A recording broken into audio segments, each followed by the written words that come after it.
you have given us a chance to meet our family now.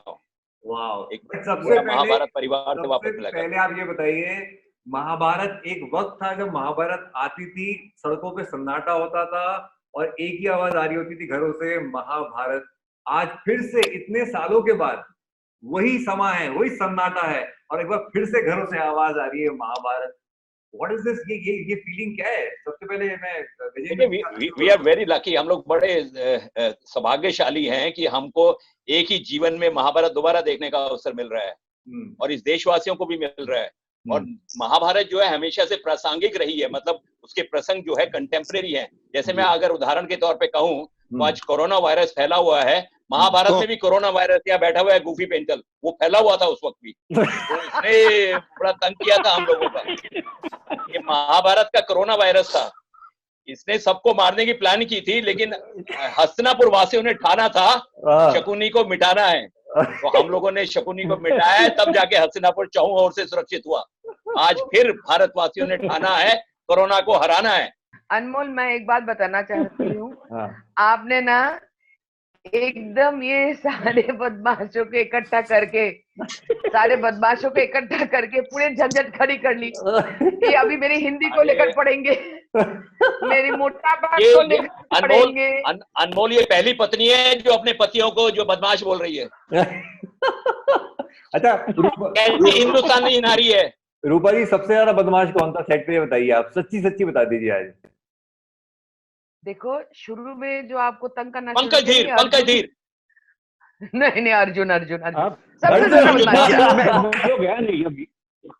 ये मेरा मालूम था मेरा नाम लेगी, इसलिए मैं चुप बैठा हूँ कब से। अर्जुन तो था ही। आप बताओ कि भीम के रोल में आपकी कास्टिंग कैसी हुई है, बताओ आप। मैं बताता हूँ, मुझे याद है कि भीम जब महाभारत बना रहे थे ना चोपड़ा जी, तो मुझे कई लोगों ने बोला कि यार वो महाभारत बना रहा है बी आर चोपड़ा, उनको मिल। तो मुझे एक कॉन्फिडेंस, मैं अगर ऊपर वाला घंटा खड़केगा ना तो नीचे वाली तलियां अपने आप ही खड़केंगी।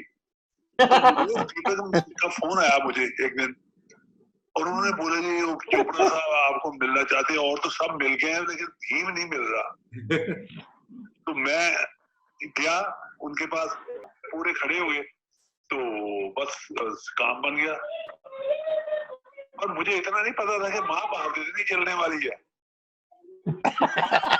ये समझा एक दिन का काम होगा, जो है उसके जैसा काम है इसका। इनसे बढ़िया भीम हो भी नहीं सकता। हाजी, आपके जैसा भीम कभी ना हुआ है ना कभी हो सकता है। चलो आप समझते तो ठीक है, मानता हूँ मैं। नहीं, we clap for that. Praveen, सारे ही अच्छे जो हैं। प्रवीण आपको अनमोल बोलते हैं ना, भीम का है पर्सनालिटी, ये वाकई में भीम का है पर्सनालिटी है। हमारा भीम अनमोल है। प्रवीण बाजी, ये बताइए, जब आप भीम बने थे तो आपकी हाइट और आपका वजन क्या था? मैं उस वक्त 130-135 किलो होगा वजन। बस। मैं और हाइट क्या थी? हाइट बात बताऊं? हाइट तो यार यही थी, 35 में कौन सी हाइट बढ़नी थी। क्या थी, क्या कितनी थी? 6'6". अरे ये कुछ बात बताओ। अच्छा, हाँ, रूपा जी भी बोल रही है। एक बात बताऊं, जब शूट होता था तो ऐसे तुम पीछे खड़े हो और मैं सामने खड़ी हूँ, तो तुम मेरे चारों तरफ से दिखते थे, तुमको याद है? पूरा पीछे से चारों तरफ से वो भीम दिखता था। इतनी अच्छी लड़की है कि इसको प्रोटेक्ट करके रखना पड़ेगा।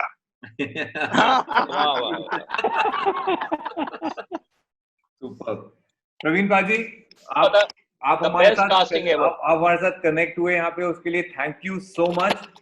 अब मैं इन सब के साथ चैट पे बातचीत आगे बढ़ाऊंगा, आपके बिना कंप्लीट नहीं होता, इसलिए हमने आपको यहाँ पे व्हाट्सएप पे कनेक्ट किया। कोई मुर्गे मंगवाए यार? कह रहे को मुर्गे मंगाए? मैं हूँ मैं मुर्गे नहीं मंगाया, हमने उसको बोला था तू कैश दे देना, ये कैश भी नहीं दे रहा है। अच्छा कोई नहीं, बाय तेरे को बाय, दिल्ली भिजवा देंगे। Bye to everybody. Bye bye paaji, bye. Praveen. God bless you, Bye, God thank bless you you. भाई, thank you, God bless you, bye bye. Anmol, एक मिनट। हाँ। प्रवीण पाजी ने तो अपनी बात कर दी, लेकिन मैं आपको बताना चाहता हूं कि भीम का जो किरदार था, वो चोपड़ा साहब ने जब मैं उनसे जब मिला, तो मुझे देखते ही कि भैया ये 6 फुट 3 इंच लंबा और तगड़ा एक शख्स आया है, ये बच्चा, तो ठीक मुझे देखता कहा कि भाई डेफिनेट पुनीत, तुम भीम के लिए फिक्स हो और बिल्कुल फिट हो, और हम तुम्हें भीम के लिए चूज करते हैं। अच्छा। तो मैं वहां पे, राही साहब थे, पंडित नरेंद्र शर्मा जी थे। अब मैं थोड़ा डरा, बिकॉज हम तो स्ट्रगलर थे, काम था नहीं। तो मैंने कहा कि मैं माफी चाहूंगा सर, लेकिन मैं यहाँ पे आपके यहाँ पे दुर्योधन के पात्र के लिए ऑडिशन करने आया हूँ। तो चोपड़ा साहब ने मुझे देखा, कहा कि अरे भाई कमाल है, हम तुम्हें भीम का किरदार दे रहे हैं, तुम्हें हीरो बना रहे हैं, और तुम भीम नहीं करना चाहते। तो मैंने कहा नहीं जी, मैं क्षमा चाहता हूँ, I have read the Mahabharat, और मैं जो है वो इतने अच्छे तरीके से मैंने पढ़ा है, तो मेरे हिसाब से दुर्योधन एक ऐसा पात्र है जो बहुत ही इंपॉर्टेंट है, और उसमें मुझे, अगर मैं वो पात्र के लिए सिलेक्ट होता हूं, तो मुझे एज एन एक्टर अपने आप को एस्टैब्लिश करने का बहुत अच्छा मौका मिलेगा। तो उन्होंने कहा कि बट तुम क्यों दुर्योधन? तो मैंने कहा कि सर, मैंने जयद्रथ वध, जो मैथिली शरण गुप्त जी का महाकाव्य है, उसे मैंने कंठस्थ याद किया हुआ था। तो पंडित नरेंद्र शर्मा जी और राही मासूम रजा साहब थे, तो उन्होंने मुझसे कहा कि तुम्हें याद है? मैंने जी हाँ, मुझे याद है। तो ठीक है, कुछ पंक्तियां सुनाओ। तो मैंने चोपड़ा साहब, राही मासूम रजा साहब और पंडित नरेंद्र शर्मा जी के समक्ष, उनके सामने जयद्रथ वध सुनाया था। वो सुनाते ही वो जब देखा कि इस लड़के की स्पीच डिक्शन कमाल की है, और फिर मुझे दुर्योधन के पात्र के लिए उन्होंने नियुक्त किया। अब प्रॉब्लम हो गई। तो ये जो सागर सोलंके साहब थे, जो एक इंस्पेक्टर थे मुंबई पुलिस में, उनको उन्होंने भीम के लिए सिलेक्ट किया, जो बाद में आके बलराम बने। हाँ। तो फिर जब वो मेरे सामने आए, जब हमारे सामने आए, तो कहा नहीं यार, तो गड़बड़ हो रहा है। Bheem should be slightly bigger than Duryodhan. ये तो भीम का है, मतलब पुनीत सर के सामने ये कमजोर लग रहा है। तो फिर छोड़ा था, भाई पुनीत, हमने तुम्हें दुर्योधन का पात्र तो दे दिया है, लेकिन अगर हमें तुमसे बेहतर, तुमसे बड़ा भीम नहीं मिलेगा, तो हम तुम्ही से भीम कराएंगे। मैं फिर डर गया, भैया ये भीम की तलवार मेरे सर पे लटकी हुई है, तो क्या करूं? तो फिर मैंने सोचा, प्रवीण पाजी जो थे, ये हमारे एशियन गोल्ड मेडलिस्ट हैं, हमारे आदरणीय हैं, और मतलब मैं उनका बहुत बड़ा फैन था। Twice he was an Asian gold medallist. तो मैंने रवि जी से कहा कि रवि जी, यार प्रवीण पाजी जैसे बंदा कोई हो ही नहीं सकता। मतलब आउट ऑफ दारा सिंह अगर कोई एक इमेज जो आती है, जो एक टॉल 6 फुट 7 इंच का कद, दैट वेट, मैंने कहा सर प्रवीण पाजी से बेटर कोई नहीं है सर। तो सर उनको कांटेक्ट किया, जो उनको लिया जाए। फिर कैसे उन्होंने किया, और फिर प्रवीण पाजी भीम बने। मैंने शुक्र मनाया, और मेरे अंदर सर की जो भीम की जो तलवार जो लटकी हुई थी, वो उतरी। वाह, सुपर। मुकेश खन्ना जी हमारे साथ में है। And if I Mukesh ji, आपको पहला जो रोल ऑफर हुआ था इसमें, आपको पहला रोल कौन सा ऑफर हुआ था? अब अगर मैं इस सवाल का जवाब दूं कि पहला रोल मुझे कौन सा ऑफर हुआ था, तो आप शायद हंसेंगे, और सबसे ज़्यादा हंसी तो हमारे दुर्योधन पुनीत सर की होगी, क्योंकि दुर्योधन का रोल मुझे सबसे पहले ऑफर किया था जब मैंने 15 फिल्मों के हीरो होने के बावजूद मैंने धोती पहनकर, मुकुट लगाकर, मूछ लगाकर मैंने ऑडिशन दिया था। और गूफी पेंटर शकुनी महाशय का फ़ोन आया था, मुकेश, चोपड़ा साहब things you will be very good Duryodhan. मैंने कहा गूफी, मेरे अंदर से विलन नहीं निकल। मैं अर्जुन या कर्ण करना चाहता था, लेकिन मेरे सामने ही फिरोज अर्जुन का रोल लेकर उड़ गया। उधर से पंकज धीर की एंट्री हुई, वो भी कर्ण का रोल लेकर उड़ गया। दोनों को मैं जानता था। फिर उसके बाद पंकज धीर मैं कर्ण करना चाहता था, एक्चुअली अर्जुन भी करना चाहता था। पंकज धीर मुझे उस ज़माने से जानता है जब मेरी पहली फिल्म खूनी शुरू हुई थी नरेंद्र बेदी के डायरेक्शन में, और वो असिस्ट किया करते थे वहाँ पर। तो he used to be my in front of me as an assistant director. तो उसको रोल मिला, मैंने कहा ये रोल भी गया, और अल्टीमेटली मैंने द्रोणाचार्य के लिए हाँ की। बट अब डेस्टिनी में कुछ और लिखा था। मुझे याद है जब हम लोग राजा भरत के सीक्वेंस में, जहाँ पर राज बब्बर के साथ शूटिंग हुई थी, हमने फोटो सेशन किया एक सीढ़ियों पर खड़े होकर ऐसे, और साथ में मेरे राज बब्बर खड़े हुए थे। एंड ही सेड, सर जी आप क्या कर रहे हैं? अब पता नहीं मेरे मुंह से क्यों निकला, मैंने कहा राज मैं अभी तक तो द्रोणाचार्य हूँ। आई don't know why, now this is what destiny is all about. And with in 15 days Goofy ने मुझे फोन किया, मुकेश तू आजा, तेरा जरूरत है। मैंने कहा पागल है, अभी बच्चे पैदा होंगे, बड़े होंगे, उसके बाद भी गुरु आएगा। बोला नहीं, कोई चक्कर चल गया, तू आजा। अब पता लगा कि वही सब जानती है, आज तो अभी पूरी हिंदुस्तान जानता है शायद, कि भाई एक शख्स, एक एक्टर जो हैं हमारे इंस्टीट्यूट के ही थे, मेरे साथ भी पढ़ते थे, विजेंद्र गाडगे। भीष्म का नाम हमेशा गूफी पेंटल के ऑफिस में लिखा रहता था, भीष्मा विजेंद्र गाडगे। बट विजेंद्र गाडगे जी को शायद लगा कि ओल्ड मैन है, दाढ़ी व्हाइटनर करना पड़ेगा, शायद वो नहीं आए मुहूर्त में। और चोपड़ा साहब ने कहा मुकेश को बुलाओ, मुकेश को बुलाओ। मैं विंग्स में इंतजार कर रहा था शायद, और फटाक से मेरी दाढ़ी बनी, मेरे कपड़े बने, और rest is a history. And then I became the Devvrat and Devvrat Bhishma Pitamah. बताना जरूरी है, वैसे तो कईयों को पता है कि गूफी जी ने वो जो आइकॉनिक कैरेक्टर तो प्ले किया ही किया, शकुनी मामा का, बट कास्टिंग में he was the casting director of Mahabharat, और सबकी कास्टिंग में गूफी जी बहुत सारी कहानियां थी।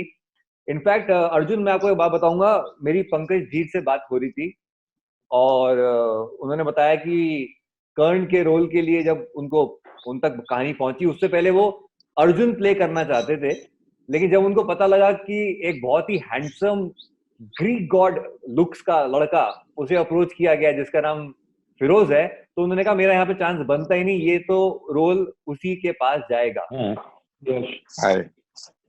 नहीं, ये तो एक्चुअली सर कहानी ये है कि मैं तो रिजेक्ट हो गया था, क्या लेकिन I must put it on record, it is thanks to Goofy.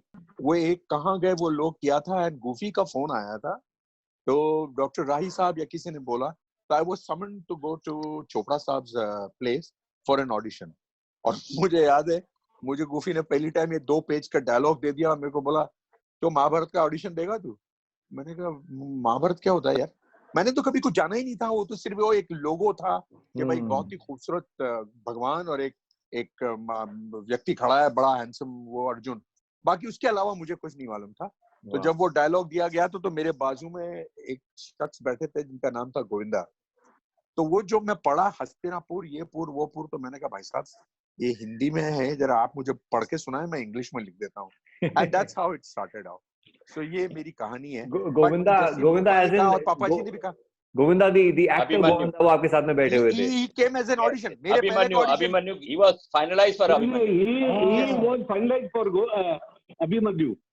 Sir वो मेरे पहले का ऑडिशन, अगर आप ऑडिशन की लिस्ट देखेंगे गूफी, तो मेरे पहले उसने ऑडिशन दिया, उसके बाद का मेरा ऑडिशन है चोपड़ा साहब के यहाँ। तो ही वाज वेरी नाइस, उसको अभिमन्यु मिला था, एंड बट उसको भी मिल गया था अभिमन्यु, बट देन उसको लव 86 मिल गई थी, तो वो उसकी शूटिंग चल रही थी। उसके बाद चंकी पांडे आया। करेक्ट चंकी पांडे। किसके लिए, कौन से रोल के लिए? अभिमन्यु चंकी पांडे। अरे बाप रे।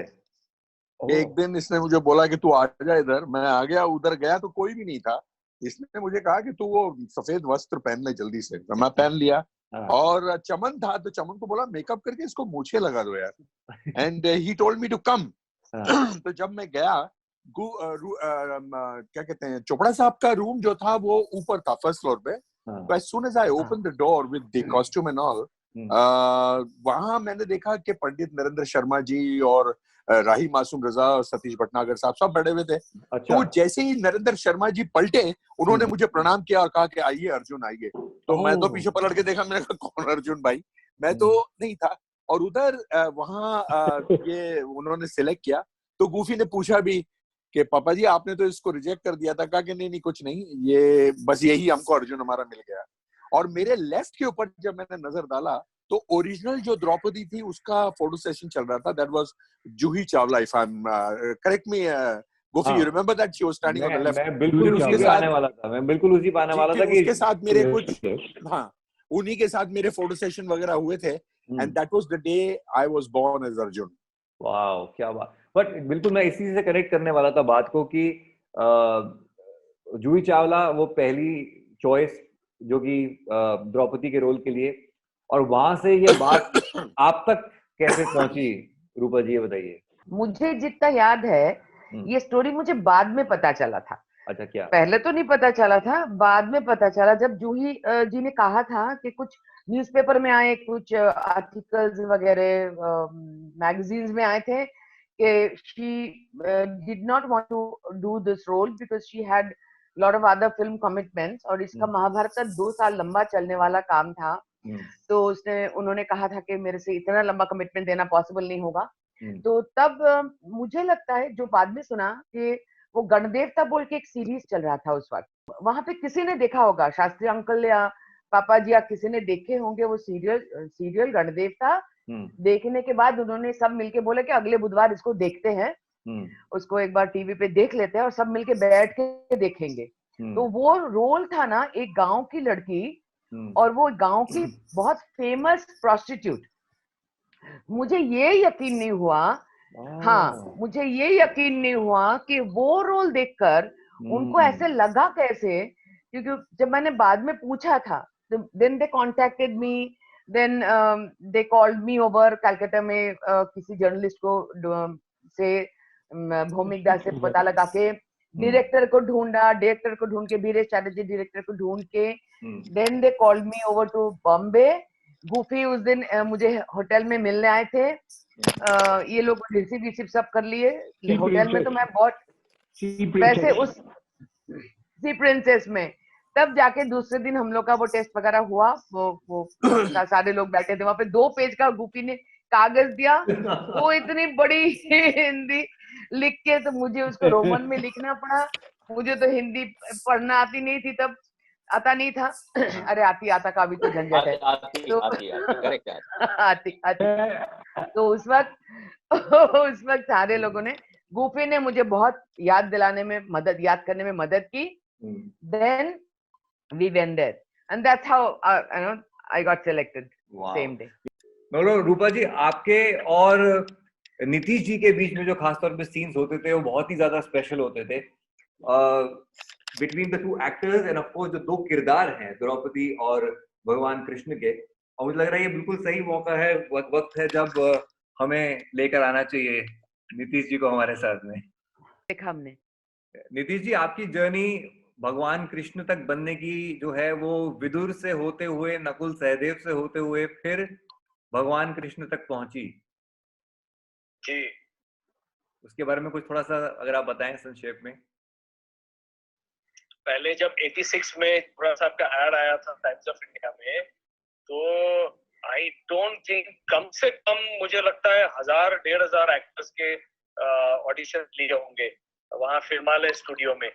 और सेट स्टूडियो में शूटिंग चल रही थी और रवि जी ने मुझे बुलाया, गूफी का भी मैसेज आया था, तो मैं वहां गया शूटिंग करने के लिए। तो वीरेंद्र राजदान आए पूरे विदुर के कॉस्ट्यूम में और कहने लगे कि आई एम प्लेइंग विदुर। मैंने कहा, how can you play Vidur, they have called me for the shoot. They said here I am going to give a shot. तो मैं फिर जाके रवि जी से पूछा, तो रवि जी ने कहा तू वेट कर ले लंच टाइम तक। And then he told me, you see, because I was hardly 24 years old, 24 and a half. So he said, यार अच्छा नहीं लगेगा, अधिकतर एपिसोड्स में विदुर बूढ़ा आदमी होगा और तुम्हारे एज में उसको वो सब करना अच्छा नहीं लगेगा, we'll look for some other role. And I remember उसके बाद में I started doing my Marathi films, and then I did one ad film with Ravi ji और Philips Transistors, उसकी भी शूटिंग फिल्मालय में ही थी, मुझे याद है। और तब उन्होंने मुझे कहा कि नकुल या सहदेव कर ले। मैंने कहा नहीं, मैं नकुल सहदेव नहीं करूंगा, because I know I can do something better, something worthwhile. तो इसे अभी कोई रोल है नहीं। मैंने कहा no problem sir, I'm doing my Marathi films. So then I did my first feature film in Marathi, then second film was a Hindi, that's my Hindi first film, Trishagni. Then I was doing a second Marathi film, which in career it was the third film, in Kolhapur. और हम लोग जब पनाला से shooting करके आए तो मुझे hotel वालों ने मैसेज दिया कि मम्मी के आपके फोन आया था और आप घर पर फोन कर लीजिए। So when I called up, she said कि गूफी पेंटल का फोन आया था, वो आपको सारे जो है वो करना चाह रहे हैं दोबारा से ऑडिशन कृष्ण के लिए। तो मैंने कहा ठीक है, मैं आके देख लूंगा। But I thought about it, you know, I didn't think I was experienced enough to do Krishna. और ऐसा कुछ हो गया कि लास्ट डे ऑफ शूटिंग में उस कोल्हापुर के शेड्यूल में मेरा एक माइनर फॉल हो गया और मेरा एक लिगामेंट रप्चर हो गया और बॉम्बे आते ही मेरा एक ऑपरेशन हो गया नी का. And I was at Ravi Baswani's place. I remember, I'm sure Goofy also remembers it. So Goofy came to meet me and he asked me क्या करोगे, कैसे करोगे. तो I told Goofy कि आप रवि जी को प्लीज बता दो, चोपड़ा साहब को भी बता दो कि I am inexperienced to do Krishna, you need a more experienced actor. तो वो होते होते then I recovered in a week's time, 10 days time, and then I was Ravi Baswani's assistant director in a serial. तो उस सीरियल में भाग्यश्री पटवर्धन ने एक एपिसोड किया था. उनकी डबिंग कराने के लिए मैं उनको लेके गया था बीआर के स्टूडियो में. वहां रवि जी ने मुझे पकड़ लिया और कहा कि यार तुम क्यों अवॉइड कर रहे हो. I gave him the same reason and he said यार तू कर तो ले, वो स्क्रीन टेस्ट तो कर ले. ऐसे रोक के कर लेते हैं. And I remember Gajendra was also there for the screen test at the same time, if I am not wrong. So then we did the screen test and that's how it happened. Yes, और वो screen test was with your मूंछ के साथ था वो. इस प्रकार बुद्धि से परे अर्थात सूक्ष्म तथा सब प्रकार बलवान और श्रेष्ठ अपनी आत्मा को जानकर और बुद्धि के द्वारा अपने मन को वश में करके, हे महाबाहो, अपनी शक्ति को समझकर इस दुर्जय कामरोग शत्रु को मार. So Nitish ji, thank you so much. Thank you so much for joining us on this. Thank you so much. God bless you, and we love you for what you have done for us in Mahabharata. Thank you. Hi Rupa, missing you. Hi. You can tell Rupa I'm missing her. Yes, she can hear you. I miss you too. I miss you. She's also missing you. मैंने आपका भी audition देखा था, कृष्ण वाला. मैंने देखा है वो ऑडिशन. जी. उसके बारे में बताइए. ऐसा है. नहीं, मैं ये कहना चाह रहा हूँ, अनमोल, महाभारत में तो युधिष्ठिर के साथ अन्याय हुआ था, यहाँ भी अन्याय हो रहा है. सबसे आखिर में मेरी बारी आ रही है. मैं वही बोल रहा हूँ, ज्येष्ठ पुत्र को सबसे आखिरी में क्यों लिया जा रहा है? गलत बात है. वही मैं कह रहा हूँ, नाम सबसे पहले आता है. एनीवे, हाँ, धर्मराज को संकट झेलने की आदत है. ओए क्या बात. सुपर. 86 में मैं आपको बताऊं, 84 सितंबर में पहली एड निकली थी स्क्रीन के अंदर कि BR films wants actors for Mahabharat. और वो एड के दौरान बहुत सारे फोटो, बहुत सारे लेटर्स जो है बीआर गूफी जी के यहाँ पे आते थे. उनमें से गूफी जी छटनी कर करके, मुझे याद है महाभारत की जो मुहूर्त हुआ था वो 7 जुलाई 86 को हुआ था सेट स्टूडियो में. अच्छा. Gufi I can vouch dates wise, जहाँ पहली बार राज बब्बर साहब का सीन हुआ था. और उसके बाद मैं उस वक्त कृष्ण के रोल के लिए रखा हुआ था, क्योंकि मुझसे पहले जो पहला नाम था कृष्ण के रोल के लिए वो ऋषभ शुक्ला का था. और ऋषभ शुक्ला ने ये कह के मना कर दिया था कि वो आज का अर्जुन नाम की एक फिल्म कर रहे हैं जिसमें वो अमिताभ बच्चन साहब के साथ रोल कर रहे हैं. तो उसके बाद मैं लाइन में था और उस वक्त नितेश जी जो है वो विदुर के रोल के लिए फाइनल हो चुके थे. अच्छा. तो उसके बाद गूफी जी इस बात के लिए वॉच करेंगे कि बहुत सारे एक्टर्स की लिस्ट आई बारी बारी से कि कृष्ण का रोल मैं करना चाहता हूँ. एक मौका ऐसा है जहां, मतलब बहुत शॉर्ट में बोल रहा हूँ, कि नितेश जी जो है फाइनल हुए कृष्ण के लिए और मुझे बलराम के लिए शिफ्ट किया गया. But I was not happy. मुझे अच्छा नहीं, मुझे अभी तक मेरे पास बलराम का लेटर है, जो लेटर मैंने साइन किया था बीआर फिल्म्स के लिए, बलराम में पेंडिंग रखा गया. और 17 अगस्त 1988 वो दिन मैं कभी भूल नहीं सकता.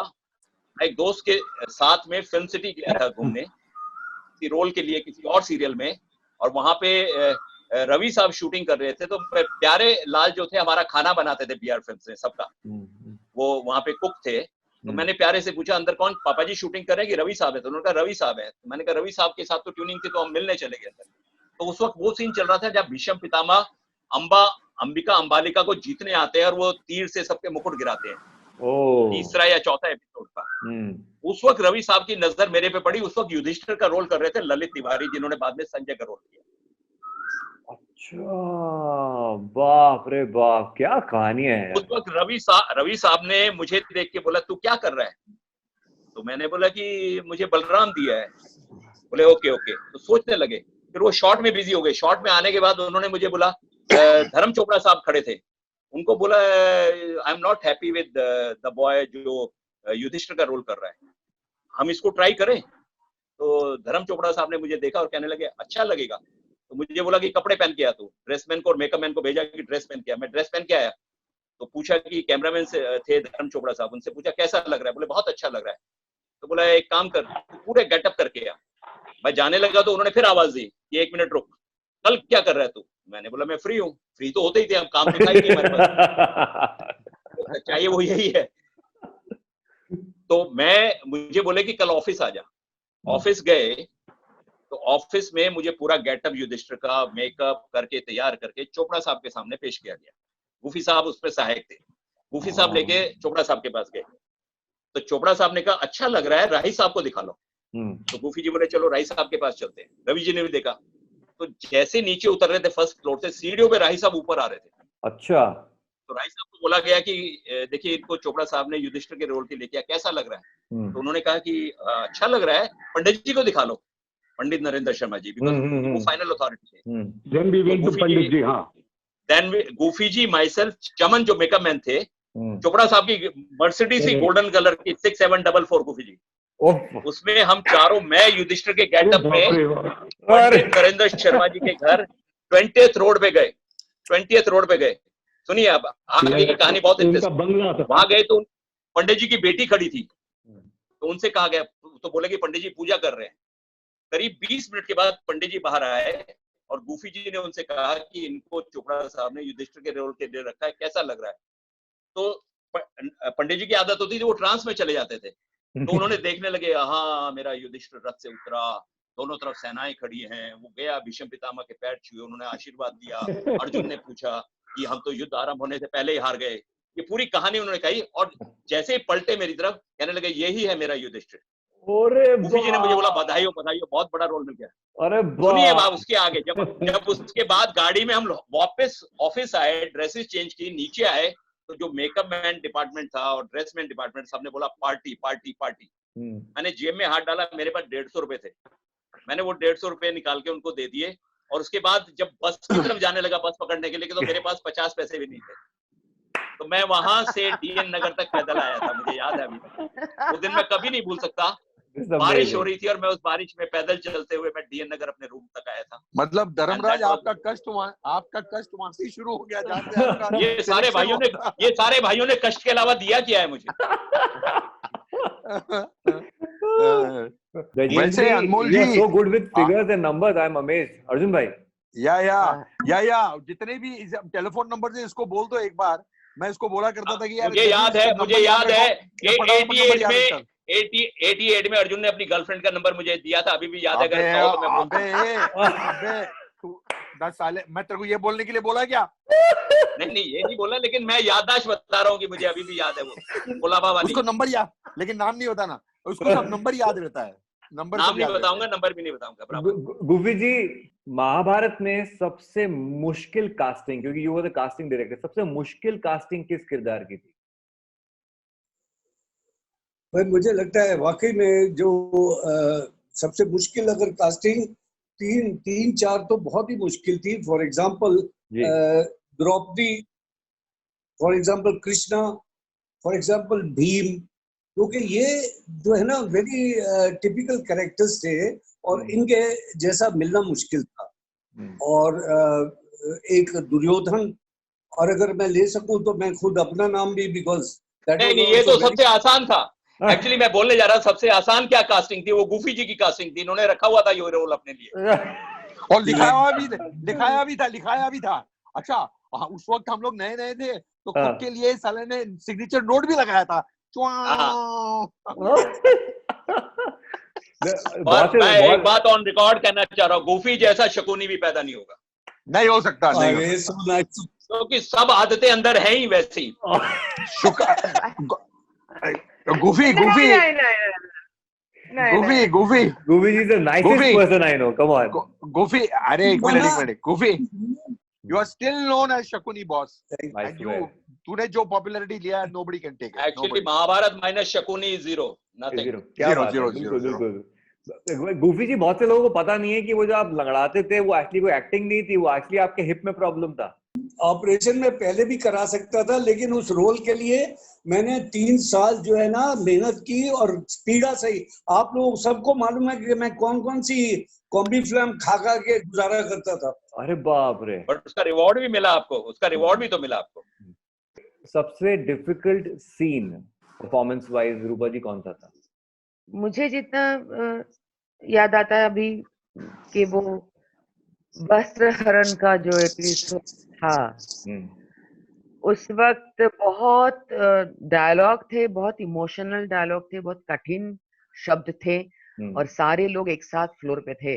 तो वो शूटिंग और वो टोटल वो जो वस्त्रहरण का एपिसोड, वो 8 दिन करके वो शूटिंग चला था। बाप रे। That was the, I think, and I was very unwell also, बीमार भी पड़ गई थी, बुखार वगैरह भी हो गया था।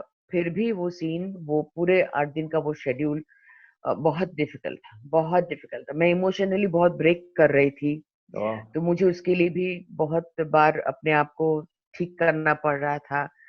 धर्मराज, आप बताइए। मैं अगर अपने विषय में कहूं तो मैं कहूंगा कि द्यूत क्रीड़ा जो था, जुआ, गैम्बलिंग, क्योंकि क्या है कि महाभारत के हर एपिसोड की एवरेज थी 3 to 5 डेज, 3 से 5 दिन में पूरा हो जाता था। लेकिन रूपा जी ने जैसे कहा 8 दिन, रूपा जी को याद नहीं है, ज्यादा दिन लगे थे उसमें। 2 एपिसोड में सबसे ज्यादा दिन लगे, एक तो द्यूत क्रीड़ा में और एक चीर हरण में। एक में 19 दिन लगे थे, एक में 25 दिन लगे थे। मुझे याद है 9 दिन तक तो मेरे क्लोजअप हुए थे, मेरे क्लोजअप हुए थे द्यूत क्रीड़ा में जी। ट्रॉलीज घूमती रही, ट्रॉलीज चलती रही, और हम लोग एक साइड बैठते थे, फिर दूसरी साइड वाले कौरव बैठते थे। तो जो आपको मैं बताता हूँ कि हम लोग जब शूटिंग शुरू किए थे, 20 एपिसोड आगे थे, लेकिन वॉर आते आते हम 2-3 एपिसोड आगे रह गए थे, क्योंकि वो जो टाइम ज्यादा लगा ना 2 एपिसोड में। पर क्या था, ये कारण था महाभारत होने का कारण क्या था? जुआ था। जुआ हुआ तो चीर हरण हुआ, और चीर हरण हुआ तो महाभारत हुआ, युद्ध हुआ। तो ये सारी बातें जो है एक दूसरे को इंटरलिंक थी। तो युद्ध क्रीड़ा मेरे लिए थोड़ा बहुत कठिन था, मुश्किल था, और फुल ऑफ एक्सप्रेशंस है वो। और मुझे याद है टाइम्स ऑफ इंडिया की एक रिपोर्ट, एक आदमी ने मतलब उसको हार्ट अटैक हो गया था ये जुए का देख के, भाई ये तो सब कुछ हार गए। मेरे अपने जीजा श्री रियल लाइफ में उनको हार्ट अटैक आ गया था, उनको हॉस्पिटल ले जाना पड़ा था। अरे बाप रे। उनको लगा कि ये सब कुछ हार गया। ओरे बाप रे बाप।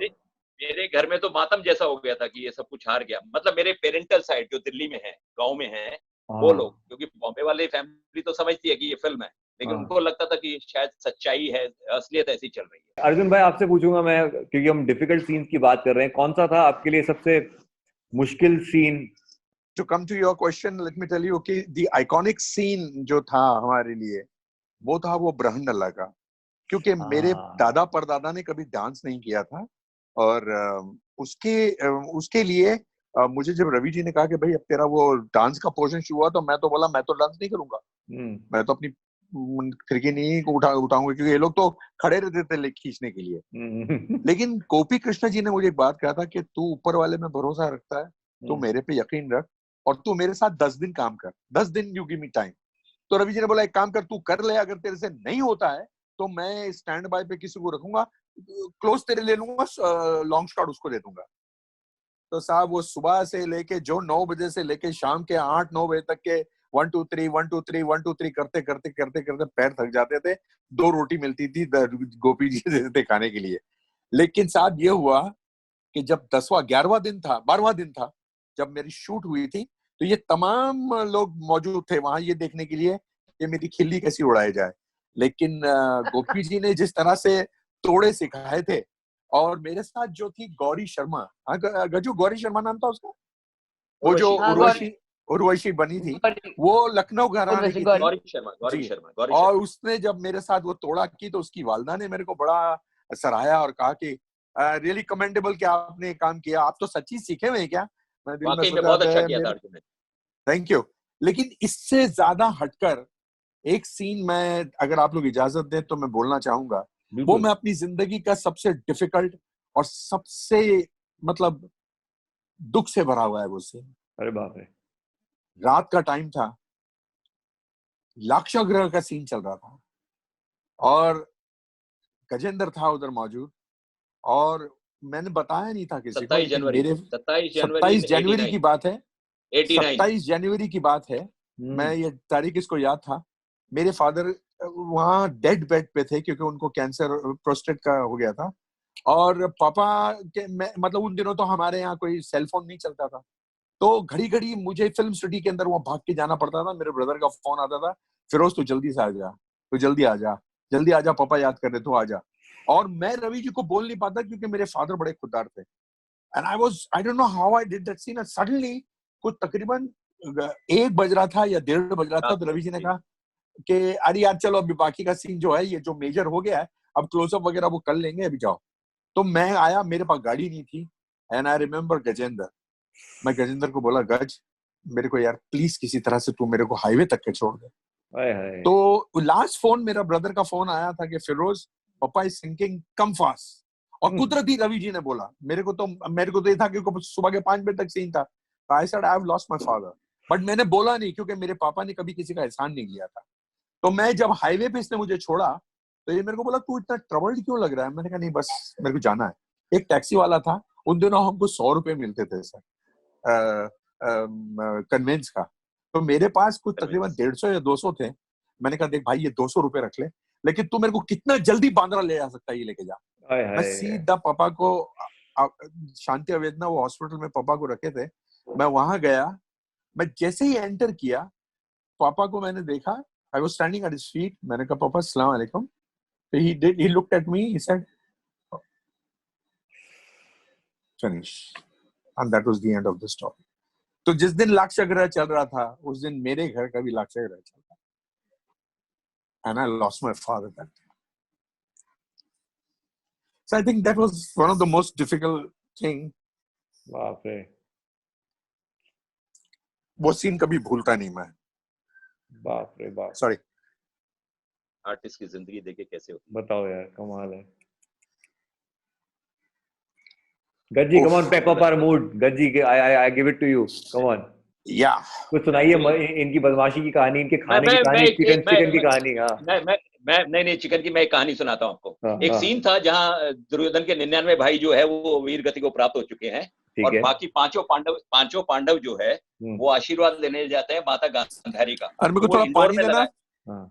इंडोर में लगाया था, और वहाँ ये शिविर लगा हुआ था जिसमें माता गांधारी अंदर है, और हम लोग बारी बारी से, तो जगह छोटी थी, ट्रॉली लगाई हुई थी धर्म चोपड़ा साहब ने। तो पहली एंट्री मेरी होती थी, फिर भीम, फिर अर्जुन, ऐसे आते थे। तो मैं जाता था, घुटने के बल बैठ के बोलता था प्रणाम माता श्री, तो वो बोलती थी आयुष्मान भव।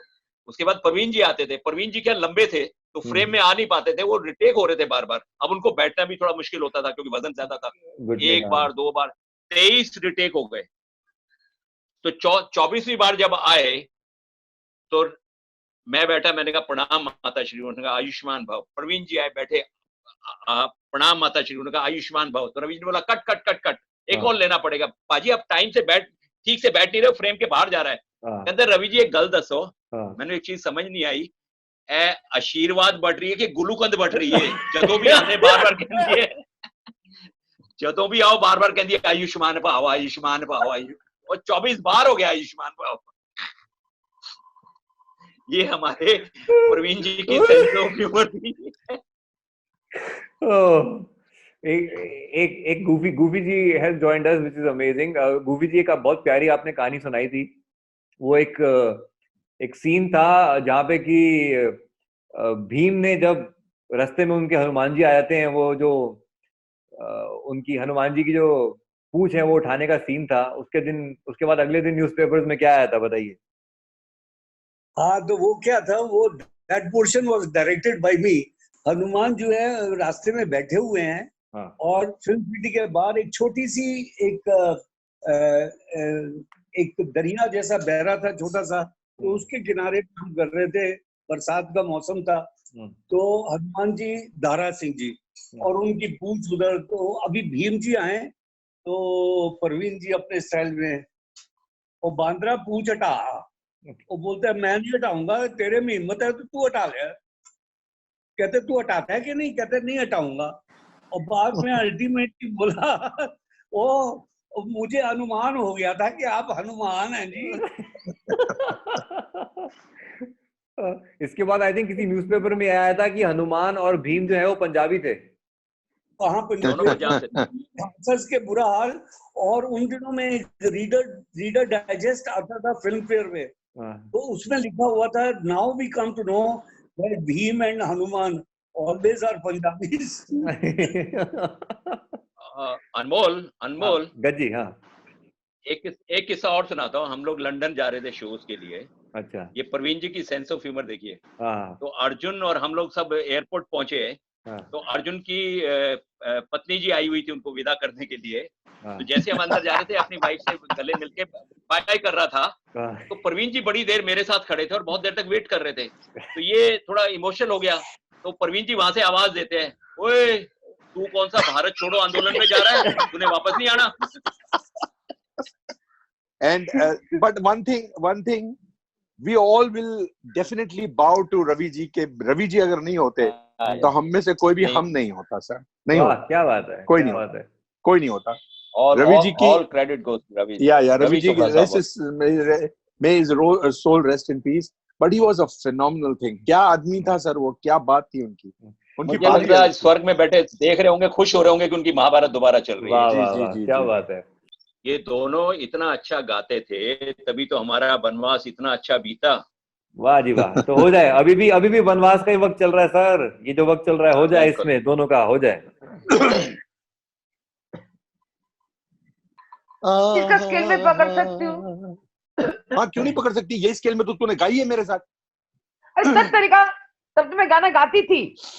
हाँ तो अभी भी गाती है तू, ये स्केल तो पकड़ना। तू तो अवार्ड विनर है, गा चल पकड़।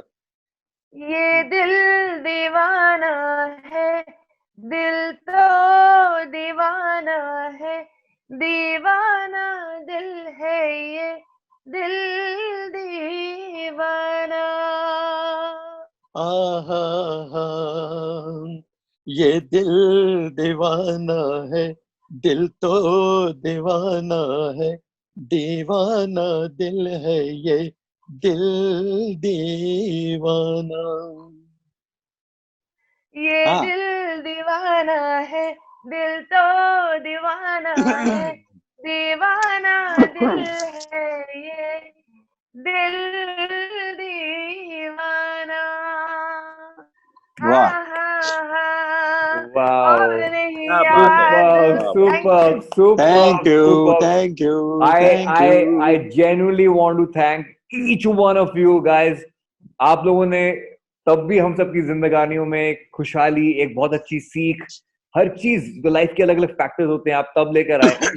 आज भी आप लोग हम सबकी जिंदगानियों में एक नई जनरेशन के साथ आप राब्ता हो रहे हैं, which is so amazing, which is so beautiful। ये वक्त जो इस वक्त हम सब एक साथ जिसमें जूझ रहे हैं, इसमें ये खूबसूरत चीजें जो है वो निकल कर आ रही हैं और आप सब मेरे साथ में जुड़े। I would say I think for everyone who is watching this is actually a very Anmol moment हम सब के लिए। Thank you very much. Wow. Bye Rupa, it was so nice seeing you. Thank you Anmol. Thanks Gajubaji. Clap for you. We clap for you. Thank you very much. Thank you. Thank you Goofy. Thank you everybody. Thank you so much guys. God bless you. Bye bye. Bye everyone. Bye.